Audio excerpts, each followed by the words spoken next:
Hello and welcome to this webinar presented by Isabel and Hoot, USA. My name is Matthew and I will be your Global Spec moderator, and I want to review a few housekeeping items with you before we begin. Please take a moment to familiarize yourself with the operation of the user interface for today's webinar. The windows with the heading Presentation are the primary windows for today's event. On the right side of the screen is the Speaker Bio window with background information on today's presenter. On the bottom left of the screen is the Q&A window. At any time during the presentation, you can enter a question into the box in the lower section of the window and click Submit. Your question will be placed in the queue to address when we get to the Q&A session. At the bottom of your screen, you'll see additional buttons to enhance your webinar experience. To see what a particular button does, just place your mouse pointer over it and a tooltip will appear with a description of the button's function. And now, I'd like to introduce today's presenter. With us today, we have Jan Sattler, the Business Development Manager, joining us from Isabel and Hoot. To read more about Jan, please look at the Speaker Bio window right next to the main presentation window. And Jan, welcome to today's event. And with that, I will pass things along to you to get started. Hello everyone, and welcome to this webinar presented by Isabel and Hoot. From theory to practice, current measurement in high voltage battery management systems. In this webinar, we will walk you through the details of current measurement in high voltage battery management systems. We will select the most appropriate current measurement method and choose components which are available in the market, plus industry and automotive qualified. We will also look at the need for accurate current measurement and signal conditioning. Before we are going into the details, let's have a brief company introduction of Isabel and Hoot.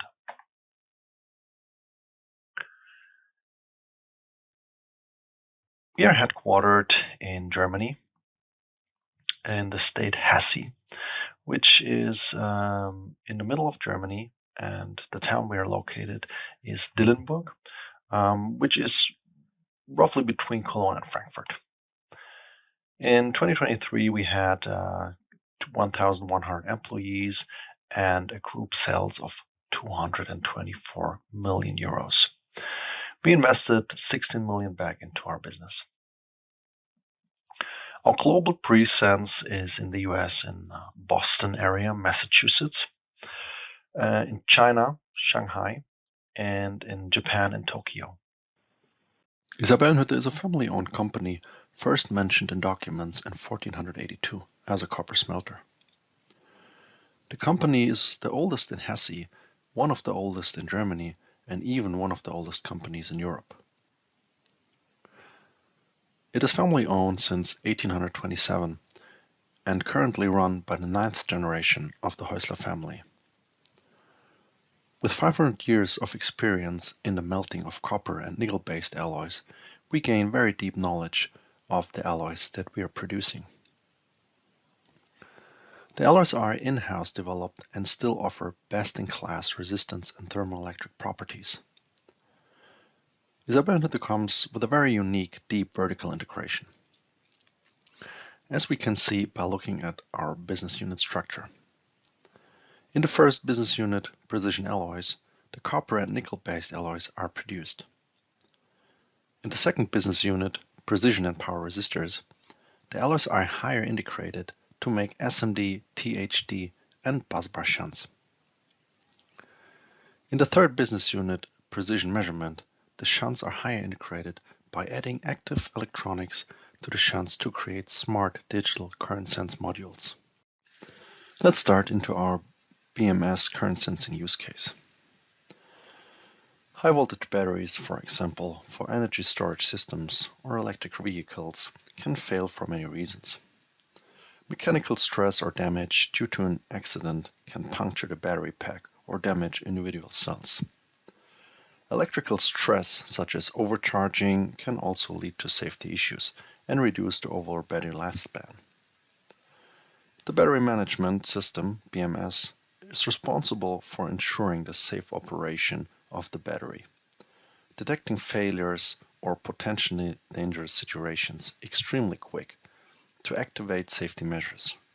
Or even better, the error will be detected before a dangerous event takes place, so that the battery can be safely repaired or replaced. Also, the BMS needs to ensure maximum efficiency in operation.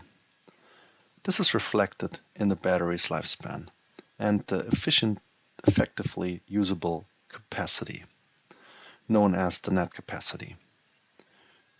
Due to inaccurate measurement of current and voltage, battery capacity must be held in reserve to avoid reaching a critical state during operation, such as the sudden unexpected voltage drop of the system.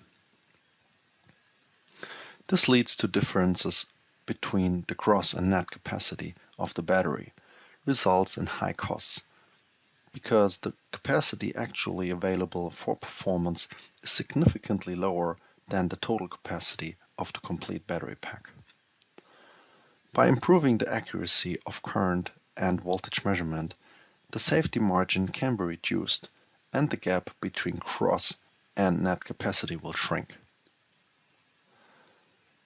The BMS consists of three functional modules: BMU, Battery Management Unit, which contains the main microprocessor of the BMS, the CMU, Cell Monitoring Unit, which is responsible for the cell balancing and voltage monitoring, and the BJB, Battery Junction Box, where the battery is electrically connected with the load and charging circuit. Therefore, high voltage switches, fuses, and current sensors are usually located in the BJB. A main function of the BMS is to ensure that every lithium-ion cell in the battery pack operates within its safe operating area, SOA, defined by voltage, current, and temperature. Operating outside this safe range can have serious consequences, such as total battery failure or, worse, thermal runaway event, which often leads to an uncontrollable fire. The BMU is the control unit of the BMS, where all the precise measurements of battery parameters from the CMU and BJB converge. These measurements are used to calculate key metrics such as state of health and state of charge. Other important metrics determined in the BMU are state of function and state of safety. In our use case example below, we see a specification for a high accuracy current sensor for a centralized battery management architecture. The current is conducted in a copper busbar. The following specifications are given: 415 amps in a continuous operation, 600 amps for transient current for a maximum of 8 seconds, stability over lifetime below 0.5%. Maximum temperature increase due to self-heating of the sensor 15 degrees Celsius above the busbar temperature at the interface to the current sensor. Functional safety. Additional channel for overcurrent protection and galvanic insulation of the high voltage and low voltage signals. In the next slides, we will walk through the complete specification, starting with the decision on a current sensing method and the explanation of different BMS architectures. The first sensing method we want to look at is an open-loop Hall effect current sensor. This sensor consists out of a magnetic core shown in gray, an Hall element, and active electronics for the signal conditioning. The magnetic field by the current in the conductor shown in orange is concentrated by the magnetic core.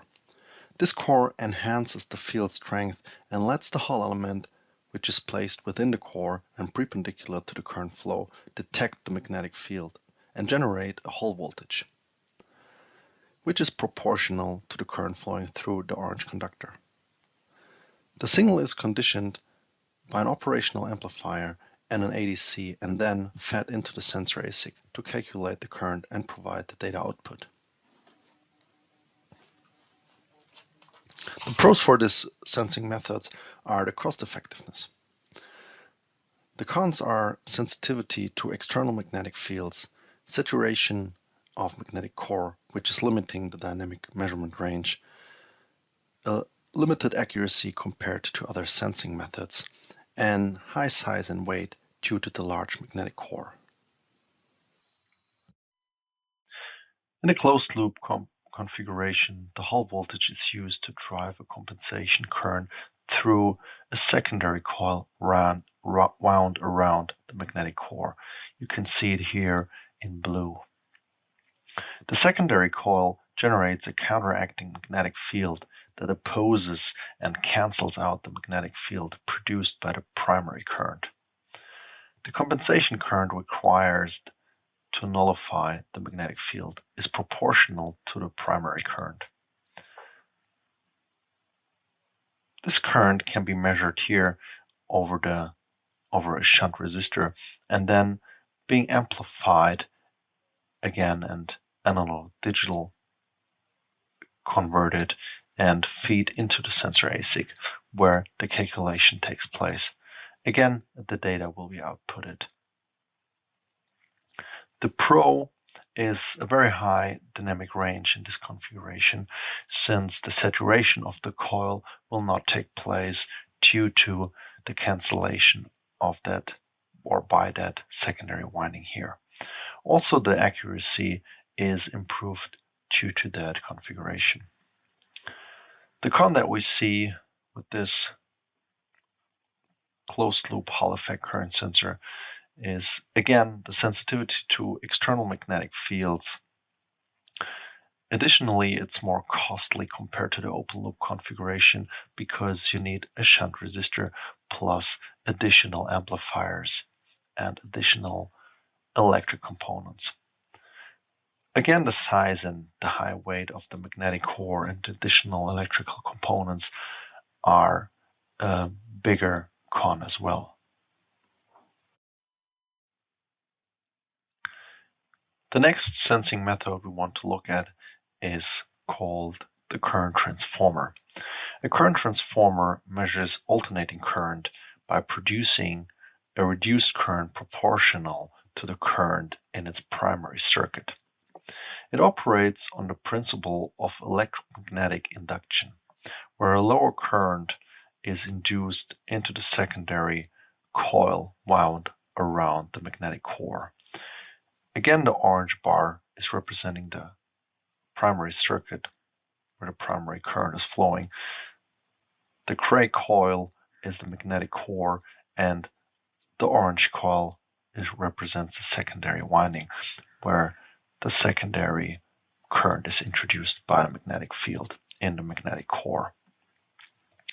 The current which is flowing can be again measured by measuring the voltage drop over a shunt resistor. This voltage drop signal is amplified and again analog to digital converted and then fed into the sensor ASIC here. The big con that we have here for this technology, especially for a DC battery management system, is that this can only measure AC. It's very cost effective, but due to the fact that a direct current cannot be detected, it's not an option for a battery management signal system. Again, it comes also with the con that the saturation of the magnetic core will cut the sensitivity or the sensing range at a certain point.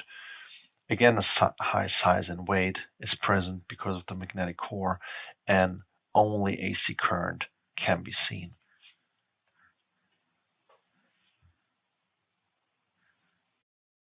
In this slide, we can see the operating principle of a flux gate current sensor. We have again a magnetic core here again shown in gray, which has a excitation coil which is wrapped around the core and drives the core with an AC current.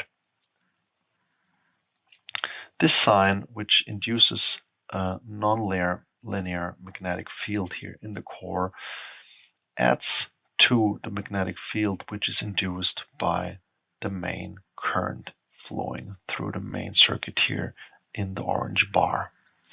These two magnetic fields add up and induce a current into the sensing coil that you can see here in orange. This current can be measured again with a shunt resistor. The voltage drop over the shunt resistor is again amplified and analog digital converted and fed into the sensor ASIC. In this ASIC, a more complex calculation and filters are applied to detect the second harmonics, which are generated by the excitation coil plus the DC current, which is flowing through the main circuit. This provides a measure of the external magnetic field strength, which is proportional, of course, to the current flowing through the main circuit. The pros here are high accuracy and low drift over temperature. The cons, this part is definitely less cost effective due to its high complexity, due to the excitation coil and the electrical components that you need here on this side. It has a higher power consumption due to the fact that the excitation coil needs to be driven, and of course the size and weight are again high due to the magnetic core. A TMR current sensor is also an appropriate part for the use for sensing high currents in a busbar environment. The TMR sensor operates based on the magnetoresistive effect, which occurs in a magnetic tunnel junction. The electrical resistance of the sensor changes in response to the magnetic field generated by a current flow through a conductor. This would be the main current. This change in resistance is then converted into a proportional voltage signal. This voltage signal again is amplified here and analog to digital converted plus processed in the sensor ASIC. The main current would flow either above or beneath this configuration here and introduce a magnetic field into this layer stack here. Due to this magnetic field, the resistivity of this layer stack will change. The small footprint and the cost effectiveness are good pros for this technology. The cons are, for example, the pinned layer, which we can see here in green, can be destroyed at very high overcurrents or high magnetic fields next to the sensor. Also, the sensitivity to external magnetic fields is again present. A complex busbar design is also a very valid con for this technology because this makes the design of the busbar system much harder. The last sensing method we want to look at is the shunt-based current sensor. A shunt-based current measurement utilizes the voltage drop across a resistor. For BMS applications, it's usually 25 to 100 microohm. The differential voltage is created by the conversion of electrical energy into thermal energy in the resistor. The resistance value of the shunt is used together with the measured voltage drop to determine the applied current using Ohm's law. In the schematic on the right side, you can see the shunt resistor and the tapping of the voltage drop. To utilize this voltage drop, you need an additional amplifier and, of course, an analog front end or an ASIC to process and condition the signal. Pros for this sensing methods are very high accuracies, a very good cost effectiveness, and the flexibility of design. The con is we have heat dissipation due to the electrical energy, which is converted into thermal energy. Additional amplifier, which can be required when not using a high integrated shunt current sensor. And there is no galvanic insulation, which we have at the current sensing methods we have looked at before. So you additionally need to implement galvanic insulation. Now that we have learned about different current sensing methods, which would be more or less appropriate for using them as a current sensor in a battery management system, we have set up a comprehensive matrix which shows different items where we want to rate the single sensing methods and decide on which method would be the most appropriate to use. The first item is the accuracy we need to rate. The second item is the size. The third item is the cost. Fourth item is the thermal. Will this introduce thermal energy into the system? Then we have the ease of design. Ease of design means how easy is it for a circuit designer to use this technology and just implement it into the circuit or into the design. Mechanical interference, self-explaining, and flexibility of design means can you play, for example, with integration levels of this sensing method to centralize or decentralize your architecture as we have it with the BMS architectures. So can you, for example, use a high or a low integrated sensor and everything in between? Is it possible to locate the sensor at one place and do the signal conditioning and signal processing very freely with many degrees of freedom at different places in a design? If you look at the matrix now, we can see that the shunt resistor has 5 points in total, 5 pluses. We have the Hall effect open loop with 3 points in total. We have the Hall effect closed loop as well with 3 points. TMR sensor only comes with 3. Flux gate again with 4 because of the good accuracy, and the current transformer with 3 points.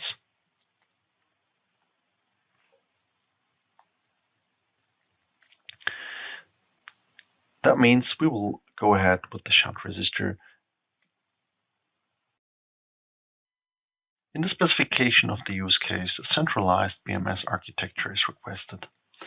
This is important to understand before selecting the current sensor.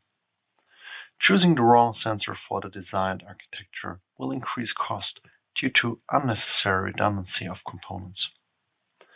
There are various approaches ranging from centralized to decentralized, with different gradations.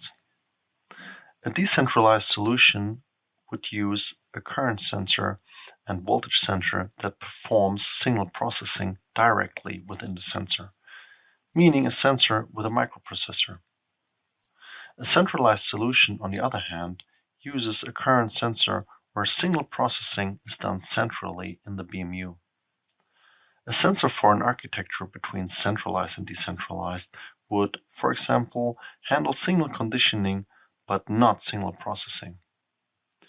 If we're choosing a high integrated current sensor which has an AFE and a microchip already integrated in a centralized BMS environment, we would have multiple AFEs and microchips in the system, which could be redundant and unnecessary, leading to increased system cost. Now that we have all the relevant information, we can choose the right shunt-based current sensor. We can use our website, isabellenhütte.com, or we can go to a distributor website. On this slide, we can see our landing page on DigiKey. On the lower left side, you can see our BSS series, which is an analog sensor series equipped with an NTC for temperature sensing and a Molex connector. Right next to it, we can see the IVT3 series, which is a high integrated smart CSM with CAN bus interface. This part handles the signal conditioning and processing in its onboard electronics. This series is perfectly suited for a decentralized BMS architecture. For the centralized architecture that we are planning to use, it's best to use our BSS analog sensor series, since the signal conditioning and processing will take place at the BMU.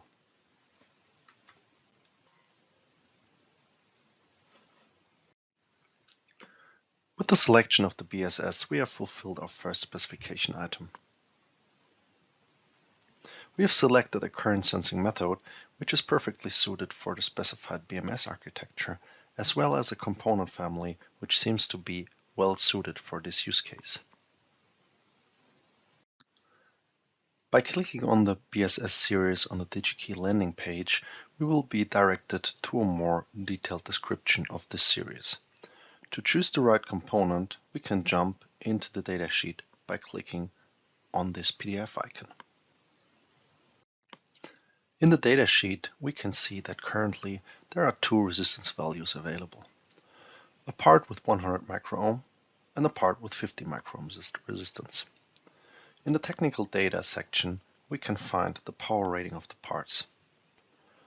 Both parts are able to handle the 415 amps continuously as defined in the use case specification.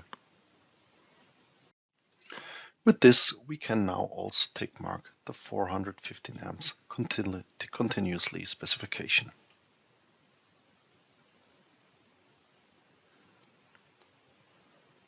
Let's check if the part can handle the transient current of 600 amps for 8 seconds. The specification in the datasheet for pulse operation shows that both parts can handle the 600 amps, even for more than 8 seconds. So we can also tick mark the transient current requirement. Now we need to look at the stability over lifetime. This represents the drift over the resistance value the shunt will face due to environmental and thermal influences over the complete application lifespan. It is a permanent drift which is caused by changes of the metallurgical structure of the resistance alloy. In the last line of the technical section in the datasheet, we can see that both parts of the BSS series will not exceed this drift under normal operating conditions. After checking all electrical parameters, we can still confirm our assumption that both BSS parts would be an appropriate solution for our application. Next, we have to check if the self-heating of the shunts will be in the specified temperature range. This is very important as subcomponents like connectors can be damaged if the temperature increase is too high. To evaluate this, we need to understand the internal heat resistance of a shunt resistor, also called RTHI. The area indicated in orange in the middle of the resistive element of the shunt is the so-called hotspot. When current is flowing through the shunt, this area will heat up most. In a steady state, the heat will flow continuously from the hotspot into the busbar system. The internal heat resistance indicates the temperature increase of the hotspot compared to the terminal temperature at the interface to the busbar system. The RTHI is expressed in Kelvin per watt and is also stated in the datasheet. With this, you can easily calculate the temperature behavior of the shunt for any power rating. It is important to mention that the busbar system might also heat up if the thermal management is not sufficient. In the datasheet, we can find the RTHI of the BSS with 100 microohm, which is 2 Kelvin per watts, and for the 50 microohm part, which is 1.5 Kelvin per watt. With these values, we can now calculate the thermal behavior of the shunt in the application. The heat dissipation for the continuous current can be calculated with the following equation. P equals I squared times R,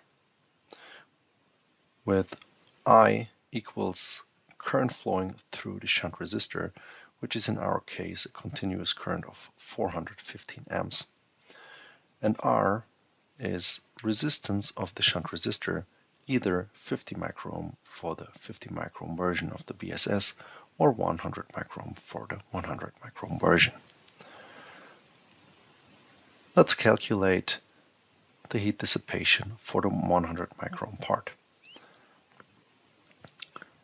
By filling in the numbers into the equation, we're receiving 17.2 watts for the 100 microohm. To calculate the temperature increase in the hotspot, we can use the RTHI times the power. The RTHI is 2 Kelvin per watts for the 100 microohm version, as we have seen in the datasheet. Multiplying that with 17.2 watts, which we have calculated above, we receive 34.4 Kelvin as the temperature increase in the hotspot of the shunt compared to the terminal temperature. This is way too high and will not meet the maximum temperature increase specified and may damage or destroy subcomponents. So let's take a look at the 50 microohm version. Here we can calculate with the 450 amps continuously and the 50 microohm of the resistor a heat dissipation of 8.6 watts.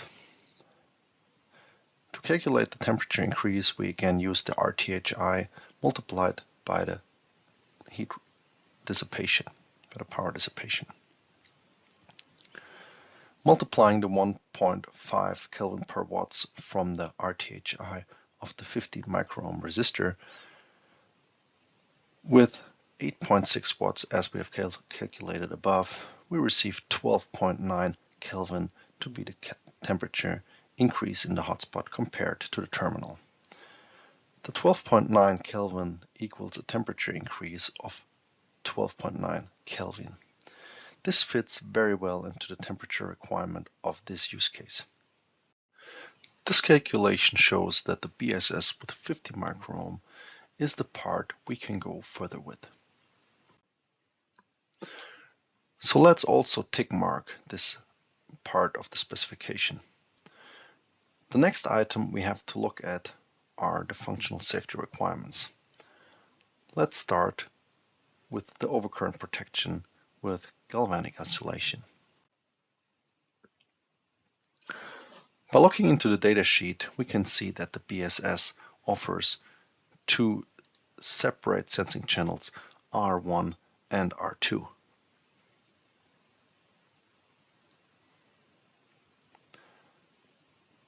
For the overcurrent protection, we will use R1 plus and R1 minus to tap the voltage drop over the shunt resistor. As the BSS is an analog sensor and does not offer any amplification of the voltage drop signal, there are now many ways to do the signal conditioning. A popular way to do this would be using an AFE, which is designed for BMS applications, like the ADBMS 2950. These AFEs already have onboard overcurrent protection as well as redundant channels for the input of differential voltage signals. These AFEs do not have integrated galvanic insulation. Today, for this use case, we want to focus on another way to do the signal processing. We will choose a component which has the amplification plus the galvanic insulation to ensure we do not have any high voltage or on our low voltage circuit, plus a delta sigma ADC in one package. Texas Instruments has dedicated components which are the perfect fit here. These components are designed for overcurrent protection and are reinforced isolated window comparators with an adjustable threshold. They are made to work with shunts. In our use case, we are choosing an AMC 23C12 and connect the analog input to the R1 plus and R1 minus of the BSS part. With the selection of the TI window comparator, we can also tick mark the next specification item. The last item we have to cover is the selection of an ADC for the measurement of the nominal current.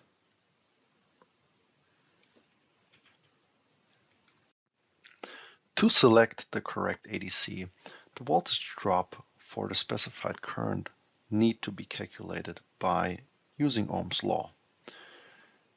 U equals R times I, with U equals voltage drop over the shunt resistor, I equals current flow through the shunt resistor. Max continuous current in our case would be again the 415 amps. The max transient current would be 600 amps. R equals resistance of the shunt resistor, as we have chosen 50 microohm.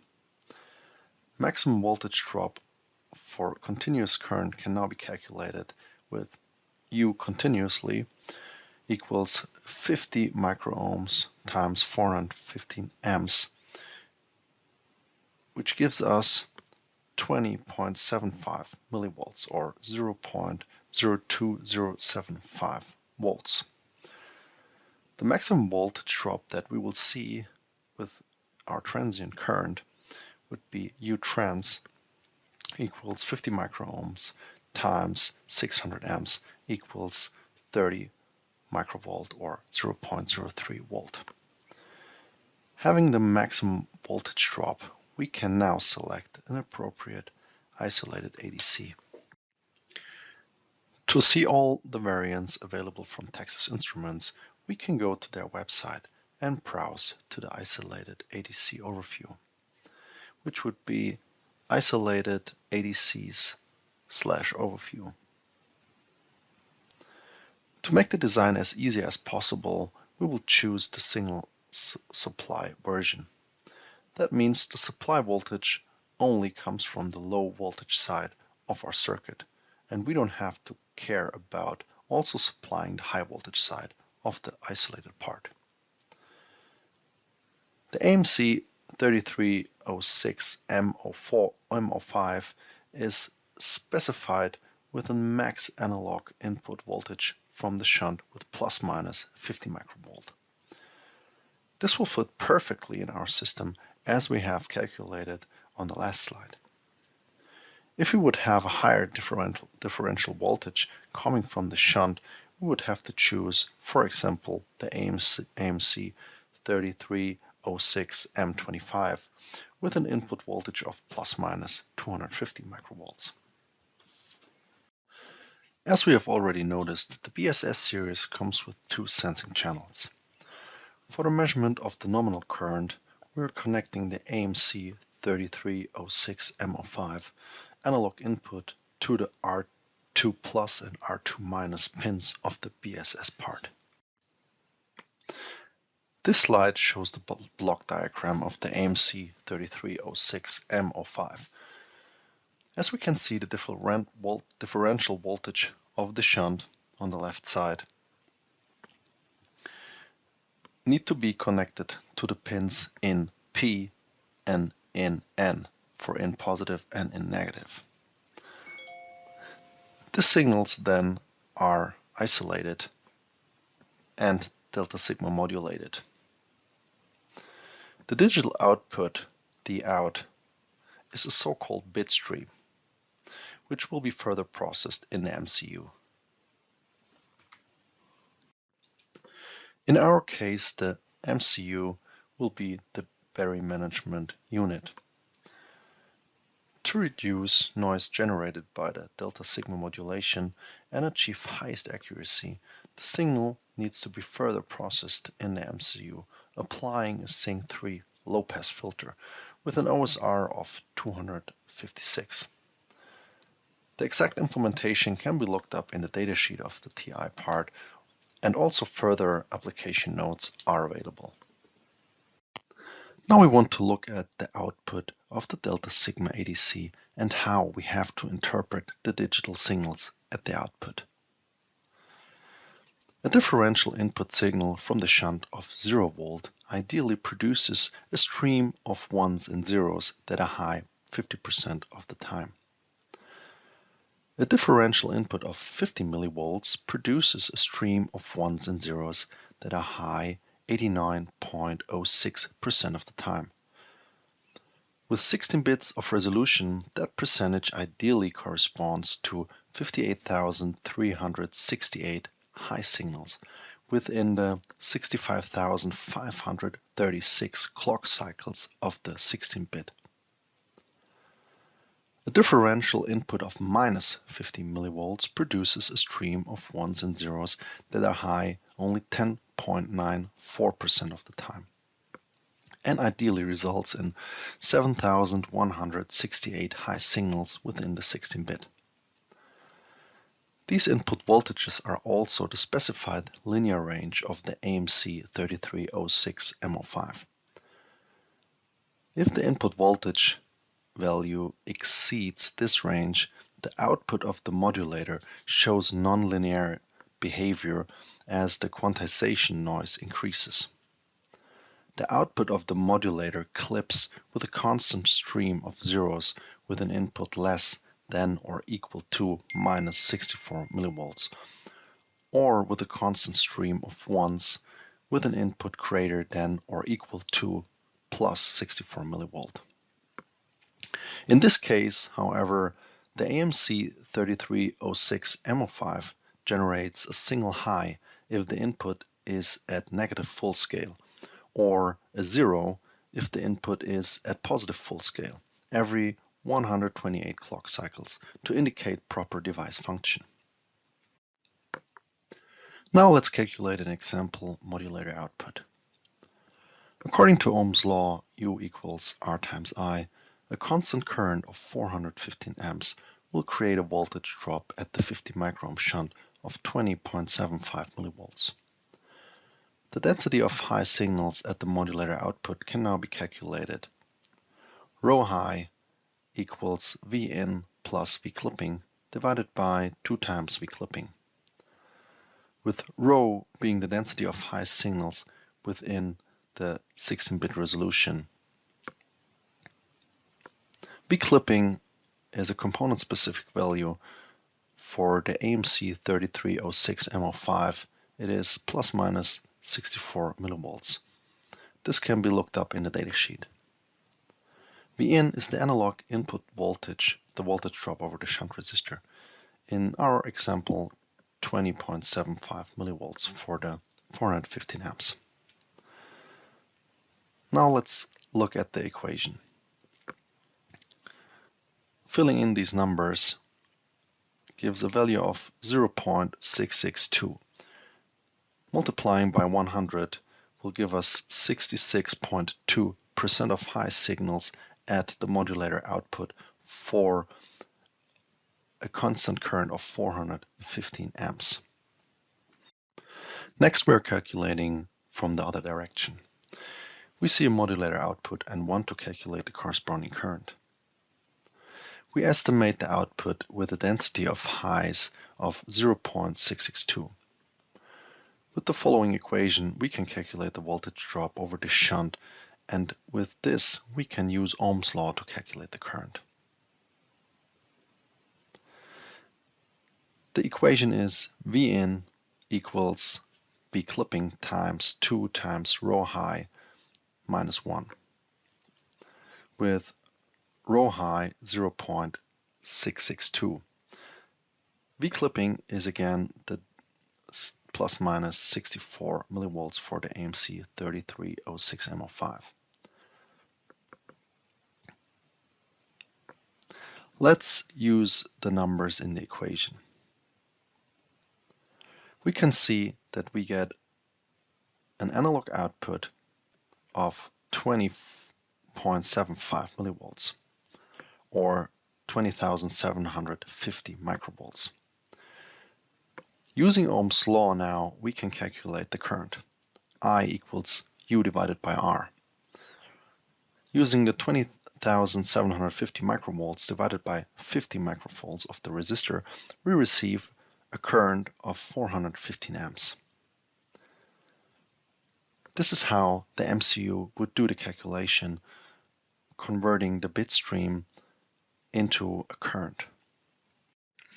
We have now a setup which fulfills all requirements of the current measurement for this BMS use case.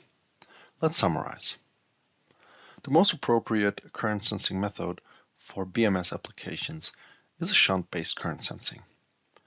Due to its very high accuracy, the unique flexibility in the design which allows for multiple BMS architecture approaches, and the cost efficiency, this sensing method is perfectly suited not only for BMS but also for many other automotive and industry applications where a precise current measurement is vital.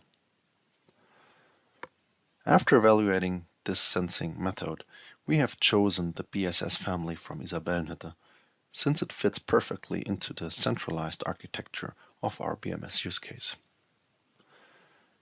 Due to the temperature requirements, we have chosen the 50 microohm variant of the BSS. To fulfill the functional safety requirements, we have selected the AMC 23C12 for overcurrent protection and the TI AMC 3306 M05 for the signal conditioning for the nominal current measurement channel. Another key parameter in high accuracy shunt-based current sensing is the so-called temperature coefficient of resistance, TCR. This causes a gain in linearity error when temperature changes. These errors have to be added to the lifetime drift that was specified in the use case. The contribution of the TCR can be minimized by compensation of the drift in the MCU. The temperature measurement via the existing NTC on the BSS can be used together with the TCR polynomial to perform a temperature compensation of the signal in the microcontroller. The specific TCR polynomial for the different products is available on request or can even be provided in the data matrix code, DMC, which is applied on the product. With this, we're closing today's webinar. Thank you very much for listening, and let's start into the Q&A session. Thank you so much for that great presentation. And now we're going to be moving into the Q&A session. We do have some questions that have already come in from the attendees, so we're going to move into answering those right now. We have actually a lot of great questions in the queue, so I do want to mention that if we don't get to your question for whatever reason, the team will be reaching out to you after the webinar is over. So please send in all your questions and all your comments. Before we move into the Q&A, I just want to address a few questions that have come in. There are a few requests to see if the slide presentation is available as a download. It currently is not. However, if you would like a copy of the slides, simply send us a question in the Q&A, let us know that you'd like that, and the team will be reaching out to you to provide that at a later time. Also, there was a few questions in the queue about whether or not this would be available as a replay, because some folks want to share this with their teams. The answer is yes. 2 hours after today's live session ends, the replay will become available. It will be available for 90 days, and you can use the same link that you used today to access it, and you can share that link with your team or your colleagues as well. Okay, let's get into the questions. Here's our first question from the audience. Is the BSS part you have mentioned also available with different connector if the Molex connector is not approved for my application? Jan? Yeah, hey, thank you for that question. Very good question. because we discussed that with different or several customers in the course of the BSS setup and project. We figured that the Molex connector is a very good fit for many applications, but of course not for all of the applications. So it's definitely possible to have a customized solution. And this would be then, of course, a shunt or a part that we would make specially suited for the customer application, and we can, of course, exchange the connector to, for example, a Harose connector or so. Yeah, so it's definitely possible. Right now, we have the BSS part as we have it in series production only with the Molex. Excellent. Thank you for that. And thank you for that question. Okay, moving on to our next question. In the last slide, you have shown the resistance drift over the temperature of the sensor. If I want to compensate this in the microcontroller, how would you provide the compensation characteristics and what accuracy can I achieve? Yeah, also very good question. And that addresses a technology that we are currently setting up or have set up. What Isabelle is doing as one of the first company in the market for shunt resistors is we have set up an end-of-line inspection, which is measuring the individual TCR of the individual part, really 100% at the end of line, so right at the calibration point, let's say. And we use these calibration parameters and put them into the data matrix code on top of the shunt. So if you're looking at the TCR curve, it can be described as a polynomial of a third degree between -40 degrees Celsius and 170 degrees Celsius. And this polynomial of a third degree will be stored, of the individual part, will be stored in the data matrix code. So you can read that at your line, read that calibration information and flash it into your software. So you have the information about the TCR and can do the temperature compensation with the temperature measuring, which the BSS has in your system. So that gives you highest accuracy. We have set up a part, a new family, which is called BSN. And it will be available from series production from beginning of next year, where this is implemented already in the series part. So you can purchase that part with that single piece TCR measurement and calibration parameters in the DMC. Excellent. Thank you for that. Before we move to the next question, I just want to mention to the audience, if you haven't already noticed on your screen, there is a button in which you can book a meeting with the Isabelle and Hoot team. We do encourage you to follow up there. It will provide you with a more personalized interaction. So if you have any questions that go beyond today's Q&A, or if you want a more personal connection, please click on that button and go ahead and shoot them a note. They'd be more than happy to receive it. Okay, back to our questions. And here's our next question from the audience. How does the slope of the TCR curve change over time? Also very good question. Thank you for that. The slope of the curve itself depends on more or less one thing, and this is the copper that you have in your sensing path. So if you integrate a shunt, or if you're looking at our portfolio, we offer shunts, just bare busbar shunts. We offer shunts which are connected with, pre-connected with press fit pins, for example. We offer shunts which have or which are analog sensors connected with a pretty simple PCB, and we have very high integrated shunts. At the very high integrated shunts, we are taking care of the complete contacting and TCR calibration, all that. The other solutions, or if you want to integrate the shunt yourself, it's very important that you avoid copper in your sensing path, because copper comes with a TCR of 3,700 ppm per Kelvin, and that's extraordinary. So it's extremely steep temperature behavior or drift behavior over temperature, resistance drift. And this is where the slope at the end from in the behavior of the TCR is coming from in the resistor. So it doesn't change over time. It only changes when you contact the shunt, or when you do the design in how you contact how you lay out your PCB, for example, if you do the PCB design yourself. So it's extremely important to have a good, valid PCB design, and we also support there. So if you're interested, just reach out to us, and we also support with PCB design to have an optimal sensing precision, but the slopeness itself doesn't change over time. Excellent, thank you for that. And to the audience, we are still in the Q&A session. We have about 5 minutes to go. We're going to try to answer as many questions as we can during that time. But if you have any other questions, you have any comments, please submit them by typing that in the Q&A box on your screen and click submit. If we don't answer today, you will expect a response after the webinar is over. Okay, now here's our next question. Are SMD type shunt resistors, are they also used in BMS? Yeah, also very good question. I would say yes, but not very often. Yeah, what we currently see is busbar shunts being the most frequent solutions for battery management systems, especially for high voltage battery management systems. Also for 48-volt battery management system, we see a lot of busbar shunts, and for 12-volt battery management system as well. But there are some solutions out there where we have, especially for 12-volt battery management solutions, where we have lower currents, where we see also SMD parts being used. Yeah? So we also have solutions for that. If you're interested in that, please reach out to us, and we can help with simulations, thermal simulations, but also accuracy simulations to support your design and see if a SMD shunt would be the best solution, or if we have to go with the, let's say, more the stronger version, the busbar shunt.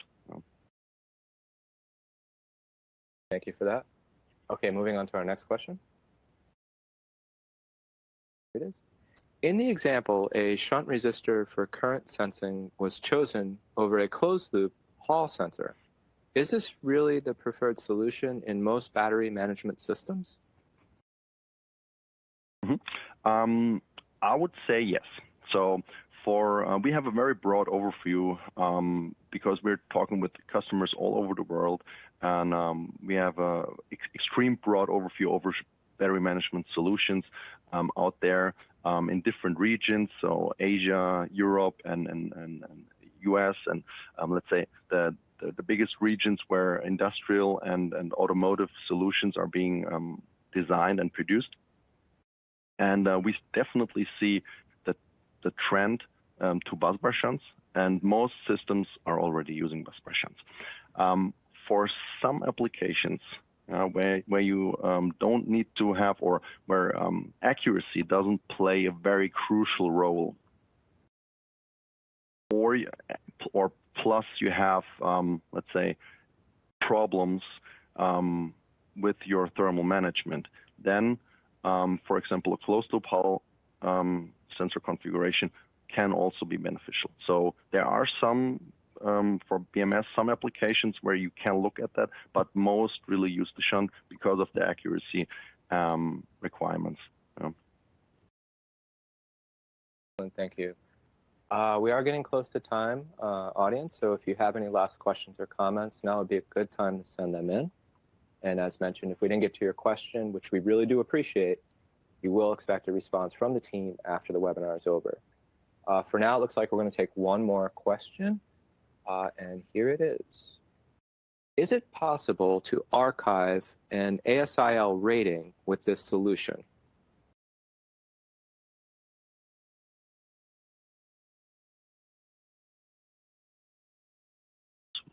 Okay, thank you for that question. Yes, it's definitely possible to reach an ASIL rating with the BSS solution. If you look at the portfolio that we have, we again have the highly graded smart CSMs, which are developed according to ISO 26262 as a safety element out of context. So these parts are available with a safety manual. They come with ASIL C rating on current measurement already. But if you want to choose, for example, a BSSF, as we have shown here in the webinar, it's definitely also possible to achieve an ASIL ASIL rating on system level. The BSS, as we have shown in the webinar or in the presentation, comes with redundant current measurement channels. And we can supply fit rates for these resistors or for these parts. So using the fit rates together with that redundant current measurement, you can definitely develop a system according to ISO 26262 to achieve ASIL C or even ASIL D ratings. We know that because several of our customers are doing that right now. So it's definitely possible to have an ASIL D rated solution with using a BSS, for example. Thank you for that. Okay, well, that was our last question, so we are going to wrap things up right there. So Jan, thank you so much for the wonderful presentation and also taking some time to answer some questions from the audience. I also want to thank all the supporting team members in Isabel and Hoot team that helped with this webinar. Thank you very much for all of your help. It's much appreciated. And of course, we want to thank our audience members for being part of this webinar event. You will be receiving an email from us with a link to the on-demand version of this presentation, so you can come back and watch this again, as mentioned earlier. And lastly, if you could, please take a moment to complete a survey which will appear on your screen at the end of this live webinar. For on-demand viewers, you will find the survey located along the bottom of your attendee console in the survey widget. Again, thank you for taking the time to attend this webinar event. Take care, and we will talk with you soon.